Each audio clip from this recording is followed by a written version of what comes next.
Hello dear students, आप सभी लोगों का आज इस चैनल में पुनः स्वागत है। हम लोग निरंतर इस ऑनलाइन वीडियो के माध्यम से पढ़ाई कर रहे हैं और आशा है कि आप सभी लोग इससे लाभान्वित हो रहे होंगे। साथ ही जितने भी पीडीएफ हैं ये आपके सारे व्हाट्सएप ग्रुप में मैं शाम को शेयर कर देता हूं, उसका भी लाभ लेंगे और साथ ही आप अपनी नोटबुक में सारे नोट्स भी लिखा करेंगे। यह आपसे आशा और अपेक्षा है। आज हमारा जो टॉपिक है उपभोक्ता व्यवहार के अंतर्गत ही मांग किसे कहेंगे, मांग फलन क्या होते हैं, मांग का नियम क्या है, मांग के नियम की मान्यताएं क्या हैं और मांग का जो नियम है उसके अपवाद क्या हैं, कब लागू नहीं होता है, मांग में वृद्धि और कमी या विस्तार संकुचन क्या है, यह सब बातों का अध्ययन आज हम करेंगे। तो हम शुरू करते हैं। सबसे पहले मांग। मांग शब्द का मतलब हम कभी कभी मांग को और आवश्यकता को एक ही उनके समानार्थी समझते हैं, लेकिन मांग और आवश्यकता में अंतर है। आवश्यकताएं अनंत हैं जबकि मांग सीमित हैं। क्यों? क्योंकि आवश्यकता हमारी कुछ भी हो सकती है, लेकिन उस आवश्यकता को पूरा करने के लिए हमारी इच्छा होनी चाहिए कि हम इस आवश्यकता को पूरा करना चाह रहे हैं और साथ ही हमारे पास क्रय शक्ति होनी चाहिए अर्थात सामर्थ्य होनी चाहिए कि हम उस आवश्यकता को पूरा करें, तब वह मांग बनेगी। कोई भी आवश्यकता हमारी हमें जाड़ों में जैकेट की आवश्यकता हो सकती है, लेकिन उस जैकेट को खरीदने के लिए हमारे पास पैसा होना चाहिए। दूसरी बात, हमारी इच्छा भी होनी चाहिए कि हम उस जैकेट को खरीदने के लिए बाजार में जाएं, तब वह मांग कहलाएगी। तो ये आपका छोटा सा अंतर था आवश्यकता और मांग में। हम यहाँ पर मांग के बारे में अध्ययन करेंगे। सबसे पहले मांग क्लियर है। अब मांग फलन क्या होता है? एक शब्द है मांग फलन, डिमांड फंक्शन। ये डिमांड फंक्शन या मांग फलन क्या होता है? देखिए, मांग फलन किसी वस्तु की मांग और उसको प्रभावित करने वाले जो कारक हैं उनके बीच जो फलनात्मक संबंध है उसको हम मांग फलन कहते हैं। फिर सुनिए, किसी वस्तु की मांग और उसको प्रभावित करने वाले जो कारक हैं उन कारकों के बीच जो फलनात्मक संबंध है उसको हम मांग फलन कहते हैं। और मांग फलन दो प्रकार का होता है, एक व्यक्तिगत मांग फलन, दूसरा बाजार मांग फलन। व्यक्तिगत मांग फलन और दूसरा बाजार मांग फलन। व्यक्तिगत मांग फलन का मतलब एक व्यक्ति द्वारा किसी वस्तु की जब मांग की जाती है तो वह वस्तु की मांग को प्रभावित करने वाले उस व्यक्ति की द्वारा उस वस्तु की मांग को प्रभावित करने वाले जो कारक होंगे उसको हम व्यक्तिगत मांग फलन कहेंगे। और जो पूरे बाजार में उस वस्तु की मांग को जो प्रभावित करने वाले कारक होंगे उसको हम बाजार मांग फलन कहेंगे। अब जैसे हम यहाँ पर देख सकते हैं, गणितीय रूप में लिखे मांग फलन को, व्यक्तिगत मांग फलन को दिखे तो ये हो जाएगा dx is the function of px, pr, y and tr। अब इनके अर्थ देखिए आप, dx है मांग फलन, उसका मतलब होता है px मतलब dx x वस्तु का मांग फलन और इसका बराबर क्या है px x वस्तु की कीमत और उसके बाद उपभोक्ता की आय और उसके साथ और ट्रेंड जो उसके क्या है, रुचि और फैशन है। रुचि और फैशन या मौसम की परिवर्तन की दशाएं उस वस्तु की मांग को प्रभावित करेंगी। उपभोक्ता की आय वस्तु की मांग को प्रभावित करेगी। ये पी वाई है। पी वाई का मतलब होता है जो अन्य वस्तुएं हैं उसके साथ जुड़ी हुई स्थानापन्न वस्तुएं या पूरक वस्तुएं, उनकी भी कीमत उस वस्तु की मांग को प्रभावित करेगी। अगर हम बाजार मांग फलन की बात करते हैं तो यह सब तथ्य बाजार मांग फलन में होंगे। जो dx बाजार मांग फलन में हो जाएगा function of px, py, y, tr, साथ ही जनसंख्या का आकार p और आय का डिस्ट्रीब्यूशन, आय वितरण, ये बाजार मांग फलन के निर्धारक तत्व होंगे। बाजार मांग फलन को प्रभावित करने वाले तत्व होंगे। बाजार मांग फलन इस प्रकार दिखाएंगे। इन सारे जो यहाँ मैथमेटिकल रूप में लिखा है इसका सारा आपको पीडीएफ में मिल जाएगा बाद में। यहाँ से नोट करने की आवश्यकता आपको उतनी नहीं है, केवल ध्यान दीजिए अभी। तो ये मांग फलन है, व्यक्तिगत मांग फलन और बाजार मांग फलन। अब हम देखते हैं अभी हमने देखा था कि मांग फलन क्या है, कि मांग और उसको प्रभावित करने वाले कारक। अब उन कारकों के बारे में थोड़ा अध्ययन कर लें। मांग को प्रभावित करने वाले कारक कौन से हैं? मांग को प्रभावित करने वाले कारक,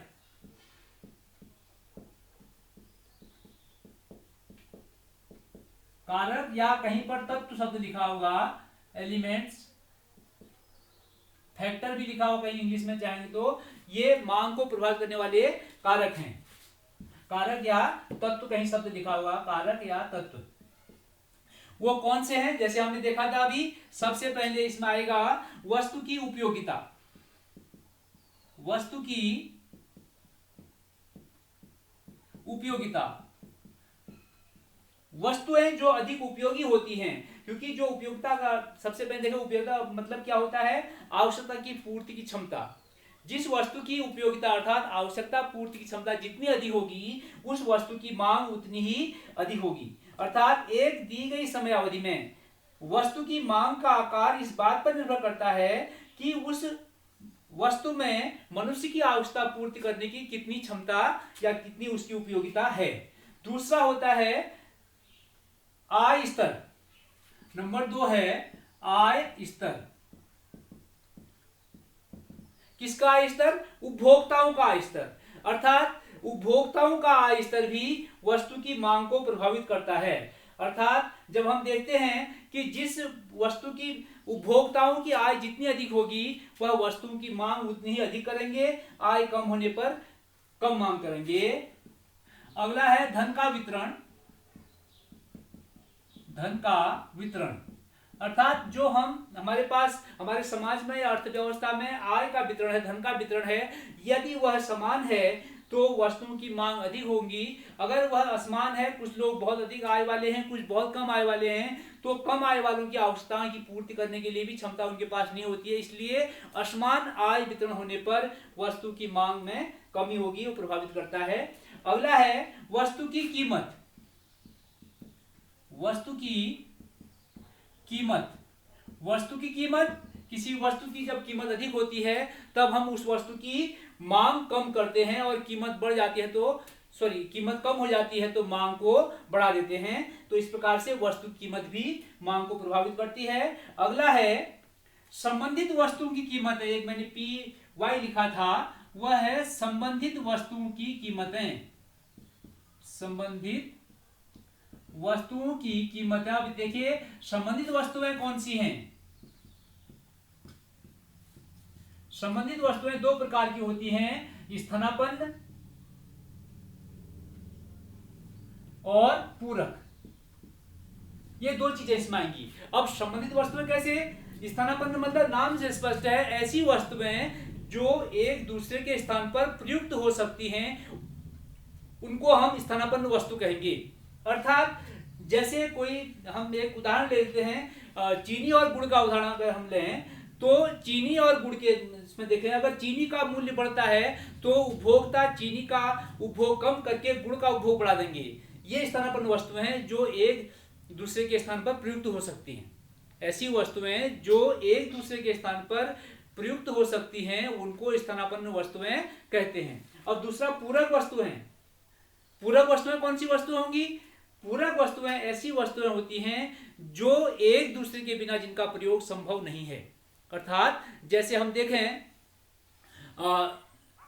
पेन और स्याही है ना, इंक पेन और स्याही का उदाहरण ले हम, तो अगर इंक पेन का कोई महत्व नहीं जब तक उसमें स्याही ना हो, या हम और उदाहरण ले आपके परिवेश से, या हम कहते हैं जो गाड़ियां चलती हैं वो और पेट्रोल, मोटरसाइकिल और पेट्रोल, ये दोनों भी आपस में पूरक हैं। इसी प्रकार से देखिए, ये जो आपका व्हाइट बोर्ड है और ये मार्कर, ये भी एक प्रकार से पूरक हैं। बिना इस व्हाइट बोर्ड का, इस मार्कर के बिना कोई यूज नहीं है।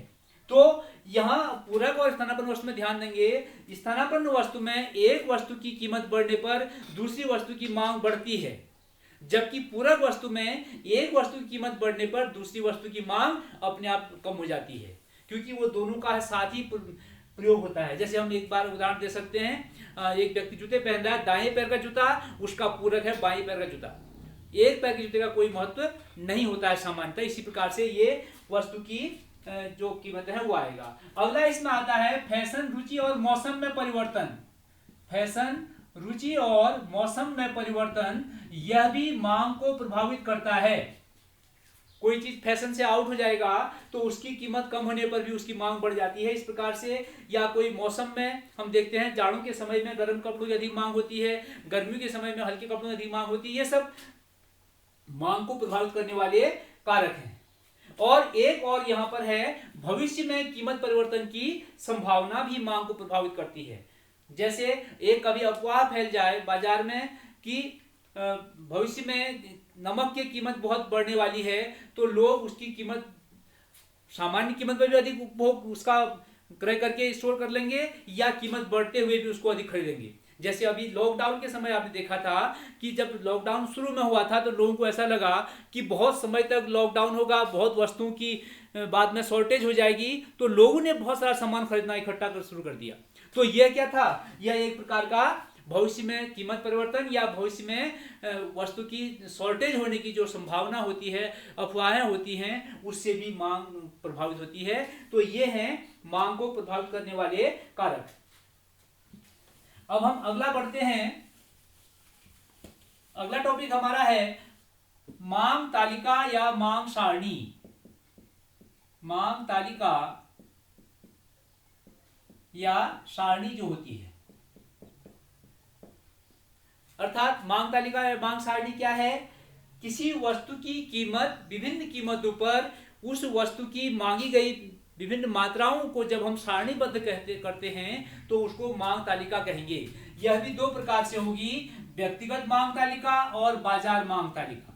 व्यक्तिगत मतलब एक व्यक्ति की द्वारा व्यक्तिगत मांग तालिका और बाजार मांग तालिका। यह मांग तालिका भी दो प्रकार की होगी, व्यक्तिगत मांग तालिका और बाजार मांग तालिका या मांग सारणी। जैसे अगर हम व्यक्तिगत देखें, एक वस्तु की कीमत और उसकी मांग है। कीमत है 10 रुपया, उस समय मांग है 15 इकाई। कीमत बढ़ के 12 हुई तो मांग घट के 13 इकाई रहेगी। कीमत बढ़ के 15 हुई तो मांग घट के 10 इकाई रहेगी। कीमत और बड़ी 20 रुपया होगी तो मांग घट के 8 रुपया होगी। ये हमारी एक वस्तु की एक व्यक्ति द्वारा की गई मांग की सारणी है। इसको हम व्यक्तिगत मांग तालिका या व्यक्तिगत मांग सारणी कहेंगे। अगर हम किसी एक वस्तु के संदर्भ में पूरे बाजार में देखें कि उसके क्या ट्रेंड है, अर्थात एक व्यक्ति की मांग कीमत ये है, व्यक्ति ए ने मांग ए की है, वो दूसरा व्यक्ति बी है, वो दूसरा मांग कर रहा है वस्तु की मांग ए द्वारा, बी द्वारा और सी द्वारा। हम तीन उसको लें, तीन उपभोक्ताओं को लेते हैं ए बी सी। तीन उपभोक्ताओं को व्यक्तिगत, ये 10 रुपए कीमत पर 10 इकाई मांग रहा है, 12 रुपए कीमत पर 8 इकाई मांग रहा है, 15 रुपए कीमत पर 6 इकाई मांग रहा है और 20 रुपए कीमत पर 3 इकाई मांग रहा है। इसकी जो व्यक्तिगत मांग सारणी बी व्यक्ति की ये है। और जो सी व्यक्ति है वह 10 रुपए कीमत पर 8 इकाई मांग रहा है और 12 रुपए कीमत पर 6 इकाई मांग रहा है, 15 रुपए कीमत पर 3 इकाई मांग रहा है, 20 रुपए कीमत पर 1 इकाई मांग रहा है। तो यह व्यक्ति सी की व्यक्तिगत मांग तालिका है। अगर हम व्यक्तिगत मांग तालिका योग कर दें, जो ये मांग थी तीनों व्यक्तियों की जोड़ दें, तो ये आपका हो जाएगा बाजार मांग तालिका। बाजार मांग तालिका या मांग सारणी हो जाएगी, इनको जोड़ देंगे तो। अगला 27 आ गया, इस प्रकार से 19 हो गया और ये 12 हो गया। ये बाजार मांग तालिका, ये वाला जो सारणी है, अगर अब इसको हम हटा दें 20 से इन तीनों को, तो ये बाजार मांग तालिका बन गई, कीमत और ये मांग। अर्थात क्या देखा आपने कि व्यक्तिगत मांग तालिका का योग ही बाजार मांग तालिका होता है। तो ये व्यक्तिगत मांग तालिका और बाजार मांग तालिका। कभी कभी प्रश्न आ जाता है कि मांग तालिका किसे कहते हैं या व्यक्तिगत मांग तालिका किसे कहते हैं, उदाहरण से स्पष्ट करें तो इस प्रकार से आप कर सकते हैं। ये आपका मांग तालिका है। इसी प्रकार से जब मांग तालिका व्यक्तिगत है तो मांग वक्र भी होगा। जब हम किसी सारणी को या तालिका को ग्राफ में प्रदर्शित करते हैं तो उसको हम वक्र कहते हैं। तो हमने मांग तालिका को ग्राफ में प्रदर्शित किया तो मांग वक्र हो जाएगा। व्यक्तिगत मांग तालिका को किया है तो व्यक्तिगत मांग वक्र हो जाएगा। अगर हम बाजार मांग तालिका को ग्राफ में प्लॉट कर रहे हैं तो वह बाजार मांग वक्र हो जाएगा।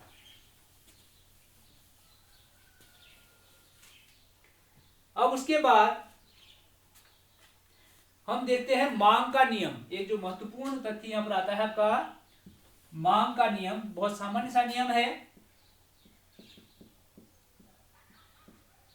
मांग का नियम, जैसे हमने देखा था अभी कि जो मांग को प्रभावित करने वाले कारक थे, उसमें हमने देखा था कि किसी वस्तु की कीमत बढ़ने पर उसकी मांग कम होती है।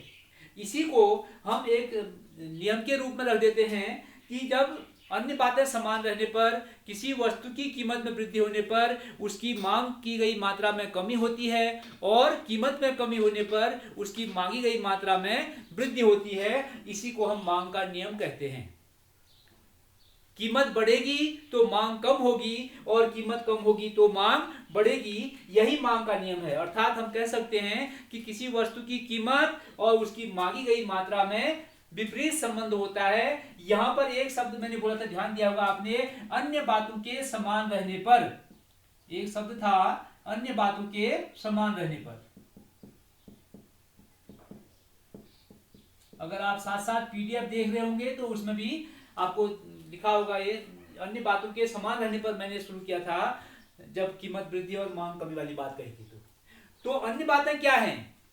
देखिए, ये आपका अर्थशास्त्र है या सामाजिक विज्ञान है।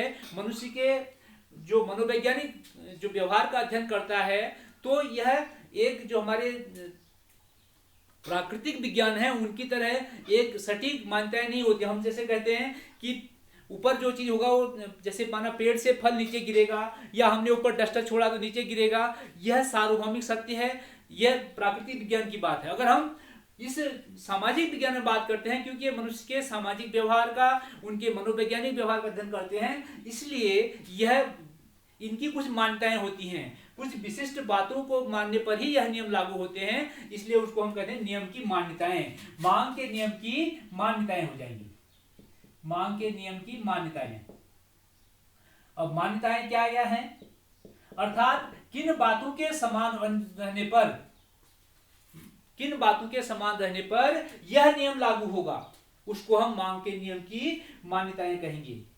इसमें सबसे पहले जो मांग का हमने कहा था कीमत बढ़ने पर मांग कम होगी, जो सबसे पहला है उपभोक्ता की आय स्थिर रहे। सबसे पहला जो इसकी मान्यता है कि उपभोक्ता की आय स्थिर रहे। अगर कीमत बढ़ी साथ साथ उसकी आय भी बढ़ी तो उसकी मांग में उतना परिवर्तन नहीं होगा। ठीक है, यह बात हमने माननी पड़ेगी कि जब उपभोक्ता की आय, जिस समय हम गणना कर रहे हैं मांग के नियम की व्याख्या करने का, उसका हम आंकड़े ले रहे हैं, उस समय के दौरान उपभोक्ता की आय स्थिर होनी चाहिए। दूसरा होता है इसमें जो संबंधित वस्तुएं हैं, संबंधित वस्तुओं की कीमतें, संबंधित वस्तुओं की कीमतें स्थिर रहें। अर्थात जैसे मैंने पूरक और स्थानापन्न वस्तुएं कही थी, क्योंकि पूरक वस्तु की कीमत बढ़ने पर जो वर्तमान वस्तु, दूसरी वस्तु, उसकी मांग अपने आप बढ़ जाती है। कीमत बढ़ रही पूरक वस्तु की जो संबंधित वस्तु है, लेकिन मांग बढ़ रही है बिना कीमत घटे एक सामान्य उस दूसरे साथ वस्तु की। इसलिए अन्य संबंधित वस्तु की कीमतें भी स्थिर होनी चाहिए जब हम मांग के नियम का व्याख्या करते हैं। इसी प्रकार से पूरक में भी ये काम रहेगा। अगला है भविष्य में कीमत परिवर्तन की संभावना नहीं होनी चाहिए। भविष्य में कीमत परिवर्तन की संभावना नहीं होनी चाहिए, तब यह मांग का नियम, कीमत परिवर्तन नहीं होना चाहिए, संभावना ऐसी नहीं होनी चाहिए, तब यह मांग का नियम लागू होगा। अगला होगा उपभोक्ता की रुचि फैशन में परिवर्तन नहीं होनी चाहिए। रुचि और फैशन जो मौसम है उसमें परिवर्तन नहीं हो, अपरिवर्तित रहे। इन सब चीजों में यह मांग का नियम लागू होगा। ठीक है, तो यह मांग के नियम की मान्यताएं हैं जिन बातों को लेकर के मांग का नियम लागू होगा। अब इसमें एक शब्द और आता है कि मांग का नियम कहां लागू नहीं होगा। मांग के नियम के अपवाद क्या हैं, जहां पर मांग का नियम लागू नहीं होता है। अब मांग का नियम लागू कहां नहीं होगा, इसमें सबसे पहला, आप बार बार उसको रिपीट हो रहा है, वही चीजें रिपीट हो रही हैं, थोड़ा लिखना अगर बस हो गया। सबसे पहला इसमें होगा कि भविष्य में कीमत परिवर्तन की संभावना। भविष्य में कीमत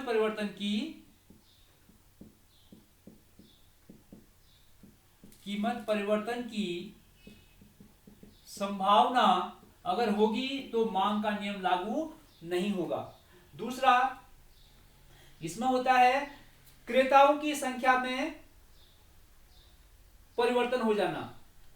मांग के नियम जो अपवाद होंगे, उपभोक्ताओं की अज्ञानता अर्थात उपभोक्ताओं को पता नहीं है कि वो सोचते हैं जो महंगी वस्तु है वो अच्छी होती है, यह भी मांग के नियम का अपवाद है। और एक यहाँ पर आता है गिफिन विरोधाभास, अर्थात रॉबर्ट गिफिन ने कुछ वस्तु ढूंढा था जो मांग के नियम का पालन नहीं करती हैं, अर्थात उनकी कीमत कम होने पर भी उनकी मांग बढ़ती है, उल्टा है। यह वस्तुएं कौन सी हैं? इनको निकृष्ट वस्तुएं भी कहते हैं, अर्थात ऐसी वस्तुएं कुछ समाज में, हमारे व्यवहार में ऐसी वस्तुएं जिनका हम उपभोग, कुछ व्यक्ति वर्ग विशेष उपभोग करता है, उपभोग नहीं करना चाहता है, लेकिन फिर भी उसे मजबूरी में उपभोग करना होता है। जैसे माना देसी घी और डालडा की बात हम करते हैं, रिफाइंड ऑयल की बात करते हैं। जब रिफाइंड ऑयल का कीमत घटेगा तो हर कोई चाहता है कि हम देसी घी का उपयोग करें, तो वह रिफाइंड ऑयल का मांग कम करके उस पैसे को बचा करके देसी घी खरीदेगा।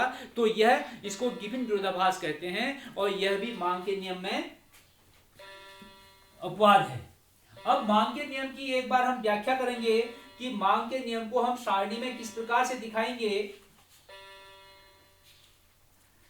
जैसे किसी वस्तु की कीमत है, वस्तु की कीमत और उसकी मांग मात्रा, कितनी मांग की गई किस कीमत पर, एक सारणी है। 20 रुपया कीमत, 16 रुपया, 12 रुपया, 10 रुपया और 7 रुपया। 20 पर 10 इकाई मांग थी, कीमत घटी तो मांग 13 इकाई हो गई, कीमत और घटी तो मांग 17 इकाई होगी, कीमत और घटी तो मांग 25 इकाई होगी, कीमत और घटी तो मांग 31 इकाई होगी। यह एक मांग सारणी है। इसको हमने अब एक ग्राफ में दिखाना है, इस प्रकार दिखाया जाएगा। ये एक्स एक्सिस और वाई एक्सिस में मूल बिंदु है। यहां पर वस्तु की मांग दिखाएंगे और यहां पर कीमत दिखाएंगे, यहां को मांग और यहां को कीमत। तो कीमत 20 थी, उस समय मांग कितनी है? 10 इकाई है। इस प्रकार से मांग बदल जाएगा, कीमत 20 तो मांग 10, कीमत कम हुई 16 रह गई, कीमत 20 पर मांग 10, कीमत कम हो गई तो 16 रहने पर मांग 13 हो गई, ये मांग 13 हो गई है। और कीमत और कम हुई, 12 रुपया हुई तो मांग 17 इकाई हो गई है। कीमत और 10 रुपया हो गई तो मांग 25 इकाई हो गई है। कीमत 10 रुपया होने पर कीमत 7 रुपया होगी तो मांग 31 इकाई होगी। ये इस प्रकार से हम मांग वक्र को प्लॉट कर सकते हैं। डीडीए मांग वक्र है जो हमारा मांग का नियम था, इस प्रकार से प्लॉट किया जा सकता है इसको। अब हम आगे इसमें देखेंगे कि मांग का वक्र लागू क्यों होता है, अर्थात मांग वक्र का ढाल ऋणात्मक क्यों होता है। इसको ढाल ऋणात्मक कहते हैं। कल हमने देखा था कि जो हमारा इस प्रकार का ढाल है उसको धनात्मक ढाल कहते हैं, और जो इस प्रकार ढाल है उसको ऋणात्मक ढाल कहते हैं। क्यों? क्योंकि एक वस्तु की कमी पर, एक मात्रा की कमी पर दूसरी मात्रा बढ़ रही है, या इसकी वृद्धि होने पर यह कम हो रही है, इसलिए ऋणात्मक ढाल कहते हैं इसको। तो अब मांग का नियम लागू क्यों होता है, अर्थात यह इसका ढाल ऋणात्मक क्यों होता है, इन तथ्यों पर हम बात करेंगे कि कीमत बढ़ने पर कोई भी उपभोक्ता उस वस्तु की कीमत उस वस्तु की मांग कम क्यों करता है, इसको हम देखते हैं। तो यह है आपका सबसे पहला कारण है सीमांत उपयोगिता ह्रास नियम। मांग के नियम लागू होने के जो कारण हैं, मांग के नियम लागू होने के जो कारण हैं वो है सबसे पहला सीमांत उपयोगिता ह्रास नियम। सीमांत उपयोगिता ह्रास नियम अर्थात कोई भी व्यक्ति किसी वस्तु की मांग तब तक करता है जब तक उससे जो प्राप्त होने वाली उपयोगिता है वह बरकरार रहती है। उस उपयोगिता के उपभोग के लिए ही वह व्यक्ति किसी वस्तु की मांग करता है, अगर सीमांत उपयोगिता कम होती जाए, क्योंकि वह जैसे उसके पास इकाइयां बढ़ेंगी तो उसकी सीमांत उपयोगिता कम होगी तो वस्तु की मांग कम करेगा। दूसरा, क्रय शक्ति, क्रय शक्ति में परिवर्तन, क्रय शक्ति हम आय भी कह सकते हैं यहां पर, में परिवर्तन। अब इसको समझिए, जैसे माना कोई व्यक्ति किसी वस्तु की कीमत 10 रुपया है, एक परिवार एक महीने में उस वस्तु की 5 इकाई का उपभोग कर रहा है, तो कुल व्यय हो गया उस पर 50 रुपया। अब वस्तु की कीमत घट करके माना 6 रुपया रह गई, तो उसका उपभोग कितना, उसका खर्च कितना, अगर 5 इकाई उपभोग करता है तो उसका खर्च हो रहा है 30 रुपया। उसके बाद 20 रुपए जो बच गए हैं, वह 20 रुपए का भी कुछ न कुछ उसमें प्लस कर देना चाहता है। वो 8 इकाइयां खरीद लेगा, 8 गुणा 5, फिर भी वो 40 रुपया खर्च करके अपना 10 रुपये फिर बचा रहा है। इसको हम कहते हैं आय प्रभाव, अर्थात क्रय शक्ति में परिवर्तन हो रहा है। अगर कीमत घट रही है तो उसकी अप्रत्यक्ष रूप से उसकी आय बढ़ रही है, या इसका उल्टा कीमत बढ़ रही है तो अप्रत्यक्ष रूप से उसकी आय घट रही है, इसलिए मांग कम करता है। तो अगला आपका है प्रतिस्थापन प्रभाव। तीसरा है प्रतिस्थापन प्रभाव।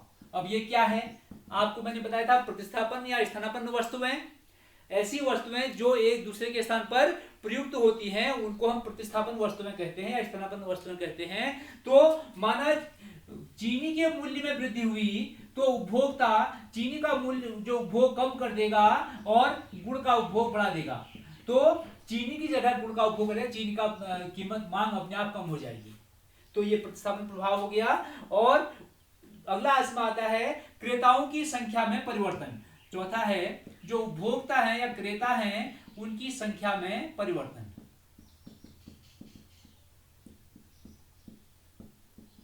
अर्थात माना किसी वस्तु की हम बाजार मांग की बात करते हैं, 10 रुपए पर उसकी बाजार मांग 25 इकाई है, और अब उसकी कीमत बढ़ के 12 इकाई 12 रुपया होगी, तो उसकी मांग, क्योंकि उसको खरीदने वाले लोग कम हो गए हैं, इसलिए उसकी मांग फिर 20 इकाई रह जाती है। तो यह क्रेताओं की संख्या में परिवर्तन, ये आपका मांग के नियम के लागू होने के कारण है। एक थोड़ा सा मांग वक्र में संकुचन विस्तार, हालांकि समय अधिक हो रहा है, थोड़ा इसको फिर देख लें एक बार कि मांग वक्र में संकुचन और विस्तार क्या है, और मांग वक्र का वृद्धि और जो कमी क्या है। मांग में संकुचन विस्तार, देखिए जो मांग में परिवर्तन होता है, मांगी गई मात्रा में परिवर्तन, ये होगा आपका एक ही वक्र पर काम करेगा। जैसे कीमत का इसका प्रभावी है, कीमत इतनी थी 20 रुपया की, उस समय मांग 10 इकाई थी, कीमत घट करके 15 रुपया रह गई तो मांग बढ़ करके 13 इकाई हो गई। तो इसको हम कहते हैं मांग में क्या है, ये मांग में विस्तार होगा। ये क्या है, मांग में विस्तार कहेंगे इसको हम। यहां से यहां को जा रहा है वक्र, मांग विस्तार है। अगर इसका उल्टा देखें हम, इसका उल्टा देखें, ये कीमत कम होने पर था, इसका उल्टा देखें कि पहले कीमत 15 रुपया थी तो मांग 13 इकाई थी, कीमत बढ़ के 20 रुपया होगी तो मांग घट के 10 इकाई होगी, इसको हम कहेंगे संकुचन। ये मांग में संकुचन है। अब दूसरे टर्म है इसमें, जो ये मांग में विस्तार और संकुचन होता है, यह कीमत परिवर्तन के कारण ही होगा। इसका जो कारक है केवल कीमत परिवर्तन है। हमने मांग के जो प्रभावित करने वाले जो कारक देखे थे, उसमें एक कारक था कीमत में परिवर्तन। तो इस कारण से जब मांग परिवर्तन होगा तो उसको हम संकुचन और विस्तार दिखाएंगे, उसको वृद्धि और कमी नहीं कहेंगे। अब दूसरा जो आपका वृद्धि और कमी वाला तथ्य है, उसमें कीमत परिवर्तन नहीं होता है, जो बाकी अन्य कारक हैं वो सब आते हैं। ये मांग वक्र है, ये था मांग वक्र डीडी।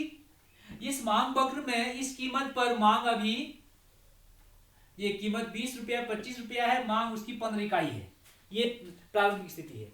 अब क्या होता है, भविष्य में इसके फैशन आ गया या कोई एक नया फैशन बाजार में आ गया, तो उससे क्या हो गया, इसी कीमत पर मांग बढ़कर के 25 इकाई हो गई। तो अब क्या करेंगे, अब मांग यहां है तो मांग इस कीमत वक्र कहां पर काट रहा है, ये देखेंगे, ये तो यहां पर काटेगा तो यहां पर नया वक्र शिफ्ट हो जाएगा दाईं ओर को। ये वक्र कहां शिफ्ट हो गया, दाईं ओर को। इसको हम कहेंगे मांग में वृद्धि कहेंगे। यह कीमत के अतिरिक्त जब अन्य कारकों से मांग में परिवर्तन होगा तो उसको हम मांग में वृद्धि कहेंगे।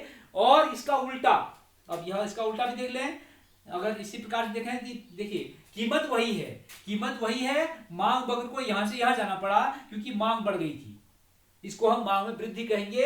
यह कीमत के अतिरिक्त, कीमत हमने परिवर्तन नहीं किया, ये कीमत है, ये स्थिर है, लेकिन फिर भी मांग बढ़ रही है, हो सकता है कोई अन्य कारण भी उसमें हो सकते हैं। तो इसका दूसरा पक्ष है कमी। मांग में कमी कैसे होती है, इसी प्रकार देखिए आप,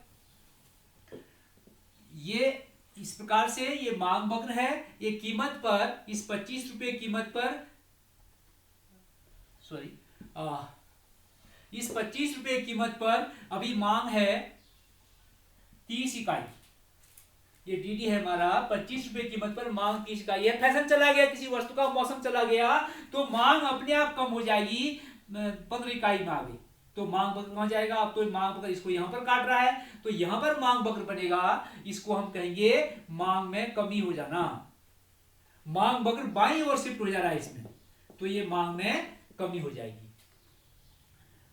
तो आज के लिए इतना ही, और आशा है कि आप सभी लोगों को यह पाठ समझ में आया होगा। और कहीं पर कोई समस्या हो तो आप वीडियो में यूट्यूब में देखेंगे तो वहाँ पर आप अपने कमेंट लिख सकते हैं, कोई प्रश्न मुझे फ़ोन कर सकते हैं। तो इसके बाद धन्यवाद।